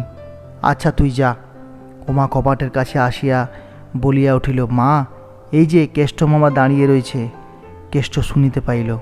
বোধ করি ইহাকে অভ্যর্থনা মনে করিয়া মুখ বাড়াইয়া সলজ্জ হাসি হাসিয়া কহিল, কেমন আছো মেজদি? ক্ষোভে দুঃখে অভিমানে হেমাঙ্গিনী ক্ষিপ্তবৎ চিৎকার করিয়া উঠিলেন, কেন এসেছিস এখানে? যা যা বলছি, শিগগির দূর হ বলছি। কেষ্ট মূঢ়ের মতো ফ্যাল করিয়া চাহিয়া রহিল। হেমাঙ্গিনী অধিকতর তীক্ষ্ণ তীব্র কণ্ঠে বলিলেন, তবুও দাঁড়িয়ে রইলি হতভাগা, গেলি নে? কেষ্ট মুখ নামাইয়া শুধু যাচ্ছি বলিয়াই চলিয়া গেল। সে চলিয়া গেলে হেমাঙ্গিনী নির্জীবের মতো বিছানায় একধারে শুইয়া পড়িয়া অস্পুষ্ট ক্রুদ্ধস্বরে বলিয়া উঠিলেন, 100 বার বলি হতভাগাকে, আসিস নে আমার কাছে, তবু মেজদি মেজদি বলিয়া চলিয়া আসে। শুভকে বলে দিস তো উমা ওকে আর না জানা ঢুকতে দেয়। উমা জবাব দিল না, ধীরে ধীরে বাহির হইয়া গেল। রাত্রে হেমাঙ্গিনী স্বামীকে ডাকাইয়া আনিয়া কাঁদো কাঁদো গলায় বলিল, কোনোদিন তো তোমার কাছে কিছু চাইনি, আজ এই অসুখের উপর একটা ভিক্ষা চাইছি, দেবে? বিপিন সন্দিগ্ধ কণ্ঠে প্রশ্ন করিলেন, কি চাই? হেমাঙ্গিনী বলিল, কেষ্টকে আমাকে দাও। ও বেচারি বড় দুঃখী, মা বাপ নেই, ওকে ওরা মেরে ফেলছে, এ আর আমি চোখে দেখতে পারছি নে। বিপিন মৃদু হাসিয়া বলিলেন, তাহলে চোখ বুজে থাকলেই তো হয়। স্বামীর এ নিষ্ঠুর বিদ্রূপ হেমাঙ্গিনীকে শুল দিয়া বিঁধিল। অন্য কোনো অবস্থায় সে ইহা সহিতে পারিত না, কিন্তু আজ নাকি তার দুঃখে প্রাণ বাহির হইতেছিল। তাই সহ্য করিয়া হাত জোড় করিয়া বলিল, তোমার দিব্যি করে বলছি, ওকে আমি পেটের ছেলের মতো ভালোবেসেছি, দাও আমাকে, মানুষ করি, খাওয়াই পড়াই, তারপরে যা ইচ্ছে হয় তোমাদের তাই করো, বড় হলে আমি একটি কথাও কব না। বিপিন একটুখানি নরম হইয়া বলিলেন, ও কি আমার গোলার ধান চাল যে তোমাকে এনে দেব? পরের ভাই, পরের বাড়ি এসেছে, তোমার মাঝখানে পড়ে এত দরদ কিসের জন্যে? হেমাঙ্গিনী কাঁদিয়া ফেলিল। খানিক পরে চোখ মুছিয়া বলিল, তুমি ইচ্ছে করলে বড়ঠাকুরকে বলে, দিদিকে বলে স্বচ্ছন্দে আনতে পারো, তোমার দুটি পায়ে পড়ছি, দাও তাকে। বিপিন বলিলেন, আচ্ছা তাই যদি হয়, আমিই বা এত বড় মানুষ কিসে যে তাকে প্রতিপালন করব? হেমাঙ্গিনী বলিল, তুমি আগে আমার একটা তুচ্ছ কথাও ঠেলতে না, এখন কি অপরাধ করেছি যে যখন এমন করে জানাচ্ছি, বলছি, সত্যি আমার প্রাণ বার হয়ে যাচ্ছে, তবু এই সামান্য কথাটা রাখতে চাইছো না? সে দুর্ভাগা বলে কি তোমরা সকলে মিলে তাকে মেরে ফেলবে? আমি তাকে আমার কাছে আসতে বলবো, দেখি ওরা কি করেন। বিপিন এবার রুষ্ট হইলেন, বলিলেন, আমি খাওয়াতে পারবো না। হেমাঙ্গিনী কহিল, আমি পারবো। আমি কি বাড়ির কেউ নই যে নিজের ছেলেকে খাওয়াতে পারবো না? আমি কালই তাকে আমার কাছে এনে রাখবো। দিদিরা জোর করেন তো আমি তাকে থানার দারোগার কাছে পাঠিয়ে দেব। স্ত্রীর কথা শুনিয়া বিপিন ক্রোধে অভিমানে ক্ষণকাল অবাক হইয়া থাকিয়া বলিলেন, আচ্ছা সে দেখা যাবে, বলিয়া বাহির হইয়া গেলেন। পরদিন প্রভাত হইতেই বৃষ্টি পড়িতেছিল। হেমাঙ্গিনী জানালাটা খুলিয়া দিয়া আকাশের পানে চাহিয়াছিলেন। সহসা পাঁচু গোপালের উচ্চ কণ্ঠস্বর কানে গেল। সে চেঁচাইয়া বলিতেছিল, মা, তোমার গুণধর ভাই জলে ভিজতে ভিজতে এসে হাজির হয়েছে গো। খ্যাংরা কোথায় রে? যাচ্ছি আমি, বলিয়া কাদম্বিনী হুঙ্কার দিয়া ঘর হইতে বাহির হইয়া মাথায় গামছা দিয়া দ্রুতপদে সদর বাড়িতে ছুটিয়া গেলেন। হেমাঙ্গিনীর বুকটা যেন কাঁপিয়া উঠিল। ললিতকে ডাকিয়া বলিলেন, যা তো বাবা, ও বাড়ির সদরে দেখ তো তোর কেষ্টমামা কোথা থেকে এলো। ললিত ছুটিয়া চলিয়া গেল এবং খানিক পরে ফিরিয়া আসিয়া কহিল, পাঁচুরা তাকে নাড়ুগোপাল করে মাথায় দুটো থান ইট দিয়ে বসিয়ে রেখেছে। হেমাঙ্গিনী শুষ্ক মুখে জিজ্ঞাসা করিলেন, কি করেছিল সে? ললিত বলিল, কাল দুপুরবেলা তাকে তাগাদা করতে পাঠিয়েছিল গয়লাদের কাছে, 3 টাকা আদায় করে নিয়ে পালিয়েছিল, সব খরচ করে এই আসছে। হেমাঙ্গিনী বিশ্বাস করিলেন না, বলিলেন, কে বললে সে টাকা আদায় করেছিল? লক্ষণ গয়লা নিজে এসে বলে গেছে, বলিয়া ললিত পড়িতে চলিয়া গেল। ঘণ্টা 2-3 আর কোনো গোলযোগ শোনা গেল না। বেলা 10টার সময় রাঁধুনি খান কতক রুটি দিয়া গিয়াছিল। হেমাঙ্গিনী বসিবার উদ্যোগ করিতেছিলেন, এমন সময় তাহারই ঘরের বাইরে কুরুক্ষেত্র বাঁধিয়া গেল। বড়গিন্নির পশ্চাতে পাঁচু গোপাল কেষ্টর কান ধরিয়া হিড়হিড় করিয়া টানিয়া আনিতেছে, সঙ্গে বড়কর্তাও আছেন। মেজকর্তাকেও আনিবার জন্য দোকানে লোক পাঠানো হইয়াছে। হেমাঙ্গিনী শশব ব্যস্তে মাথায় কাপড় দিয়া ঘরের এক পার্শ্বে সরিয়া দাঁড়াইতেই বড়কর্তা তীব্র কটু কণ্ঠে শুরু করিয়া দিলেন, তোমার জন্যে আর তো আমরা বাড়িতে টিকতে পারি না মেজ বৌমা। বিপিনকে বলো আমাদের বাড়ির দামটা ফেলে দিক, আমরা আর কোথাও উঠে যাই। হেমাঙ্গিনী বিস্ময়ে হতবুদ্ধি হইয়া নিঃশব্দে দাঁড়াইয়া রহিলেন। তখন বড়গিন্নি যুদ্ধ পরিচালনার ভার স্বহস্তে গ্রহণ করিয়া দ্বারের ঠিক সম্মুখে সরিয়া আসিয়া হাত মুখ নাড়িয়া বলিলেন, মেজ বউ, আমি বড় যা, তা আমাকেও কুকুর শিয়াল মনে করো, তা ভালোই করো, কিন্তু 1000 দিন বলেছি, মিছে লোক দেখানো আহ্লাদ দিয়ে আমার ভাইয়ের মাথাটি খেও না। কেমন এখন ঘটল বলো তো? ওগো, 2 দিন সোহাগ করা সহজ, কিন্তু চিরকালের ভারটি তো তুমি নেবে না, সে তো আমাকেই সইতে হবে বলো। ইহা যে কটূক্তি এবং আক্রমণ তাহাই শুধু হেমাঙ্গিনী বুঝিল, আর কিছু নয়। মৃদুকণ্ঠে জিজ্ঞাসা করিলেন, কি হয়েছে? কাদম্বিনী আরও বেশি হাত মুখ নাড়িয়া কহিলেন, বেশ হয়েছে, খুব চমৎকার হয়েছে। তোমার শেখানোর গুণে আদায়ী টাকা চুরি করতে শিখেছে।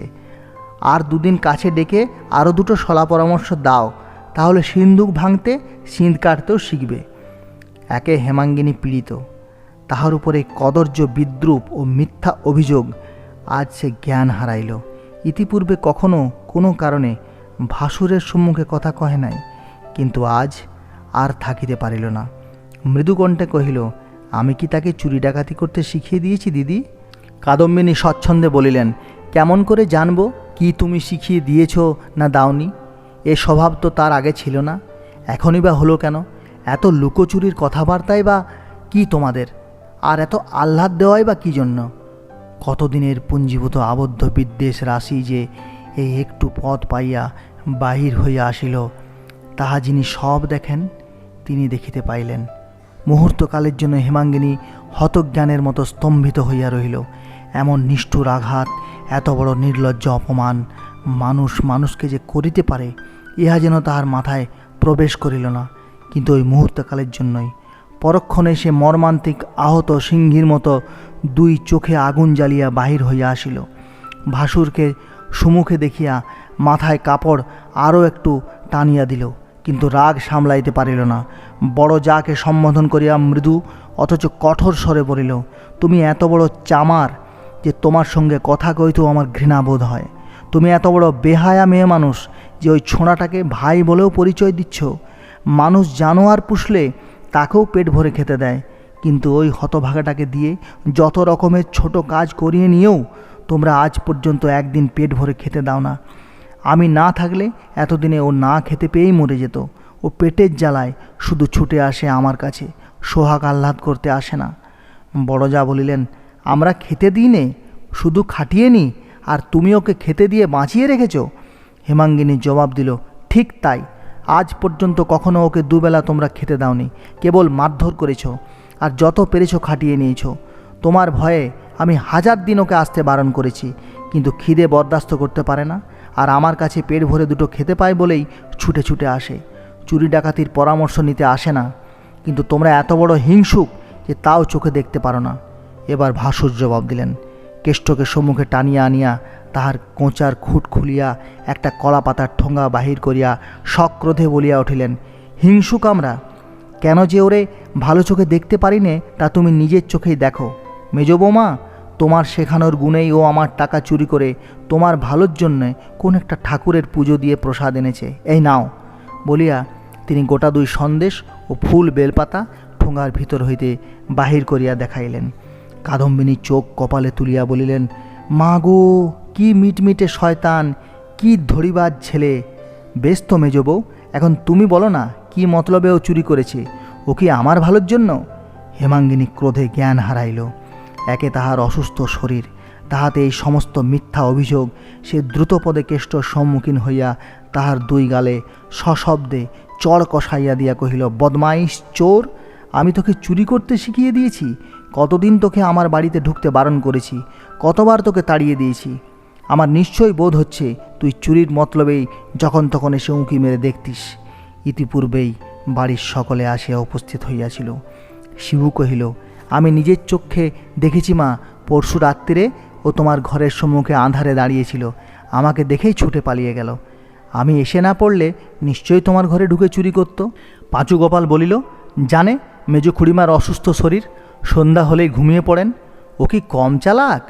মেজ বউয়ের কেষ্টর প্রতি আজকার ব্যবহারে কাদম্বিনী যেরূপ প্রসন্ন হইলেন, এই 16 বৎসরের মধ্যে কখনো এরূপ হন নাই। অত্যন্ত খুশি হইয়া কহিলেন, ভিজে বেড়াল! কেমন করে জানবো মেজবউ তুমি ওকে বাড়িতে ঢুকতেও বারণ করেছ? ও বলে বেড়ায় মেজদি আমাকে মায়ের চেয়েও বেশি ভালোবাসে। ঠোঙা শুদ্ধ নির্মাল্য টান মারিয়া ফেলিয়া দিয়া বলিলেন, টাকা 3টে চুরি করে কোথা থেকে 2টো ফুলটুল কুড়িয়ে এনেছে। বাড়ি লইয়া গিয়া বড়কর্তা চোরের শাস্তি শুরু করিলেন। সে কি নির্দয় প্রহার! কেষ্ট কথাও কহে না, কাঁদেও না। এদিকে মারিলে ওদিকে মুখ ফিরায়, ওদিকে মারিলে এদিকে মুখ ফিরায়। ভারী গাড়ি শুদ্ধ গরু কাদায় পড়িয়া যেমন করিয়া মার খায় তেমনি করিয়া কেষ্ট নিঃশব্দে মার খাইল। এমনকি কাদম্বিনী পর্যন্ত স্বীকার করিলেন, হাঁ, মার খাইতে শিখিয়াছিল বটে, কিন্তু ভগবান জানেন এখানে আসার পূর্বে নিরীহ স্বভাবের গুণে কখনো কেহ তাহার গায়ে হাত তুলে নাই। হেমাঙ্গিনী নিজের ঘরের ভিতর সমস্ত জানালা বন্ধ করিয়া দিয়া কাঠের মূর্তির মতো বসিয়াছিলেন। উমা মার দেখিতে গিয়াছিল, ফিরিয়া আসিয়া বলিল, জ্যাঠাইমা বললেন কেষ্টমামা বড় হলে ডাকাত হবে, ওদের গায়ে কি ঠাকুর আছে? উমা! মায়ের অশ্রু বিকৃত ভগ্ন কণ্ঠস্বরে উমা চমকাইয়া উঠিল। কাছে আসিয়া ভয়ে ভয়ে জিজ্ঞাসা করিল, কেন মা? হ্যাঁ রে, এখনও কি তাকে সবাই মিলে মারছে? বলিয়াই তিনি মেঝের উপর উপুড় হইয়া পড়িয়া কাঁদিয়া উঠিলেন। মায়ের কান্না দেখিয়া উমাও কাঁদিয়া ফেলিল। তারপর কাছে বসিয়া নিজের আঁচল দিয়া জননীর চোখ মুছাইয়া দিতে দিতে বলিল, পেশন্নর মা কেষ্টমামাকে বাইরে টেনে নিয়ে গেছে। হেমাঙ্গিনী আর কথা কহিলেন না, সেইখানে তেমনি করিয়াই পড়িয়া রহিলেন। বেলা 2-3টার সময় সহসা কম্প দিয়া ভয়ানক জ্বর আসিল। আজ অনেক দিন পর পথ্য করিতে বসিয়াছিলেন, সে খাবার তখনও একধারে পড়িয়া শুকাইতে লাগিল। সন্ধ্যার পর বিপিন ও বাড়িতে বৌঠানের মুখে সমস্ত ব্যাপার অবগত হইয়া ক্রোধ ভরে স্ত্রীর ঘরে ঢুকিতেছিলেন। উমা কাছে আসিয়া ফিসফিস করিয়া বলিল, মা জ্বরে অজ্ঞান হইয়াছেন। বিপিন চমকাইয়া উঠিলেন, সে কি রে, আজ 3-4 দিন জ্বর তো ছিল না? বিপিন মনে মনে স্ত্রীকে অতিশয় ভালোবাসিতেন। কত যে বাসিতেন তাহা বছর 4-5 পূর্বেই দাদাদের সহিত পৃথক হইবার সময় জানা গিয়াছিল। ব্যাকুল হইয়া ঘরে ঢুকিয়াই দেখিলেন তখনও তিনি মাটির উপর পড়িয়া আছেন।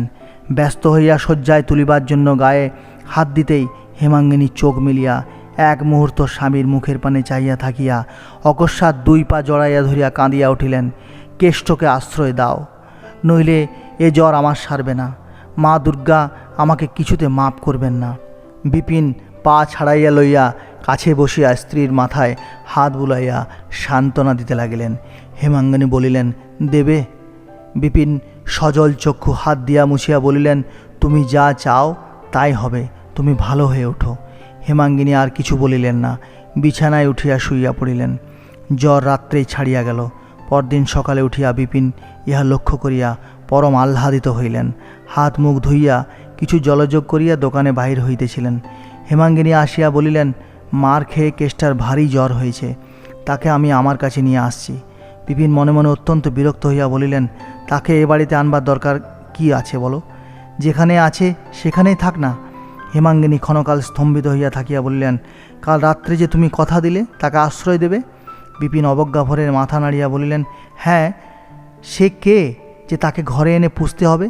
তুমিও যেমন কাল রাত্রে স্ত্রীকে অত্যন্ত অসুস্থ দেখিয়া যাহা স্বীকার করিয়াছিলেন, আজ সকালে তাহাকে সুস্থ দেখিয়া তাহাই তুচ্ছ করিয়া দিলেন।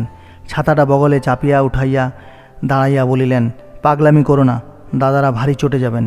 হেমাঙ্গিনী শান্ত এবং দৃঢ়কণ্ঠে কহিলেন, দাদারা চটে গিয়ে কি তাকে খুন করে ফেলতে পারেন? না, আমি নিয়ে এলে সংসারে কেউ তাকে আটকে রাখতে পারে? আমার 2টি সন্তান ছিল, কাল থেকে 3টি হয়েছে। আমি কেষ্টর মা। আচ্ছা, সে তখন দেখা যাবে বলিয়া বিপিন চলিয়া যাইতেছিলেন। হেমাঙ্গিনী সম্মুখে আসিয়া দাঁড়াইয়া বলিলেন, এ বাড়িতে তাকে আনতে দেবে না? সরো সরো, কি পাগলামি করো বলিয়া বিপিন চোখ রাঙাইয়া চলিয়া গেলেন। হেমাঙ্গিনী ডাকিলেন, শিবু, একটা গরুর গাড়ি ডেকে আন, আমি বাপের বাড়ি যাব। বিপিন শুনতে পাইয়া মনে মনে হাসিয়া বলিলেন, ইস, ভয় দেখানো হচ্ছে। তারপর দোকানে চলিয়া গেলেন। কেষ্ট চণ্ডীমণ্ডপের একধারে ছেঁড়া মাদুরের উপর জ্বরে, গায়ের ব্যথা এবং বোধ করি বুকের ব্যথায় আচ্ছন্নের মতো পড়িয়াছিল। হেমাঙ্গিনী ডাকিলেন, কেষ্ট। কেষ্ট যেন প্রস্তুত হইয়াই ছিল। এইবারে তড়াক করিয়া উঠিয়া বসিয়া বলিল, মেজদি। পরক্ষণে সলজ্জ হাসিতে তাহার সমস্ত মুখ ভরিয়া গেল, যেন তাহার কোনো অসুখ বিসুখ নাই। এইভাবে মহা উৎসাহে উঠিয়া দাঁড়াইয়া কোচা দিয়া ছেঁড়া মাদুর ঝাড়িতে ঝাড়িতে বলিল, বসো। হেমাঙ্গিনী তাহার হাত ধরিয়া বুকের কাছে টানিয়া আনিয়া বলিলেন, আর তো বসবো না দাদা, আয় আমার সঙ্গে, আমাকে বাপের বাড়ি আজ তোকে পৌঁছে দিতে হবে যে। চলো বলিয়া কেষ্ট তাহার ভাঙা ছড়িটা বগলে চাপিয়া লইল এবং ছেঁড়া গামছাখানা কাঁধে ফেলিল। নিজেদের বাড়ির সদরে গোযান দাঁড়াইয়াছিল। হেমাঙ্গিনী কেষ্টকে লইয়া চড়িয়া বসিলেন। গাড়ি যখন গ্রাম ছাড়াইয়া গিয়াছে তখন পশ্চাতে ডাকাডাকি চিৎকারে গাড়োয়ান গাড়ি থামাইল। ঘর্মাক্ত কলেবরে আরক্ত মুখে বিপিন আসিয়া উপস্থিত হইলেন। সভয়ে প্রশ্ন করিলেন, কোথায় যাও মেজবউ? হেমাঙ্গিনী কেষ্টকে দেখাইয়া বলিলেন, এদের গ্রামে। কখন ফিরবে? হেমাঙ্গিনী গম্ভীর দৃঢ়কণ্ঠে উত্তর দিল, ভগবান যখন ফেরাবেন তখনই ফিরব। তার মানে? হেমাঙ্গিনী পুনরায় কেষ্টকে দেখাইয়া বলিল, কখনো যদি কোথাও এর আশ্রয় জোটে তবেই তো একা ফিরে আসতে পারবো, না হয় একে নিয়েই থাকতে হবে। বিপিনের মনে পড়িল সেদিনেও স্ত্রীর এমনি মুখের ভাব দেখিয়াছিলেন এবং এমনি কণ্ঠস্বরী শুনিয়াছিলেন, যেদিন মতিকামারের নিঃসহায় ভাগ্নের বাগানখানি বাঁচাইবার জন্য তিনি একাকী সমস্ত লোকের বিরুদ্ধে দাঁড়াইয়াছিলেন। মনে পড়িল এ মেজ বউ সে নয় যাহাকে চোখ রাঙাইয়া টলানো যায়। বিপিন নম্রস্বরে বলিলেন, মাপ করো মেজ বউ, বাড়ি চলো। হেমাঙ্গিনী হাত জোড় করিয়া কহিলেন, আমাকে তুমি মাপ করো, কাজ না সেরে আমি কোনো মতে বাড়ি ফিরতে পারবো না। বিপিন আর এক মুহূর্ত স্ত্রীর শান্ত দৃঢ় মুখের পানে নিঃশব্দে চাহিয়া রহিলেন। তাহার পর সহসা সুমুখে ঝুঁকিয়া পড়িয়া কেষ্টর ডান হাতটা ধরিয়া ফেলিয়া বলিলেন, কেষ্ট, তোর মেজদিকে তুই বাড়ি ফিরিয়ে নিয়ে আয় ভাই। শপথ করছি আমি বেঁচে থাকতে তোদের দুই ভাই বোনকে আজ থেকে কেউ পৃথক করতে পারবে না। আয় ভাই, তোর মেজদিকে নিয়ে আয়। আজকের গল্প এখানেই শেষ করছি। এই ধরনের নানা রকমের গল্প আমার এই চ্যানেলে আপনারা সব সময় পাবেন এবং আমার এই চ্যানেলটিকে যদি আপনাদের ভালো লেগে থাকে তাহলে প্রচুর প্রচুর পরিমাণে শেয়ার করুন, সাবস্ক্রাইব করুন এবং লাইক করুন এবং বেল আইকনটি নিশ্চয়ই দাবাবেন। তাহলে আপনারা আমার আগামী গল্পগুলি খুব সহজেই আপনার কাছে পেয়ে যেতে পারবেন। নমস্কার, ভালো থাকবেন।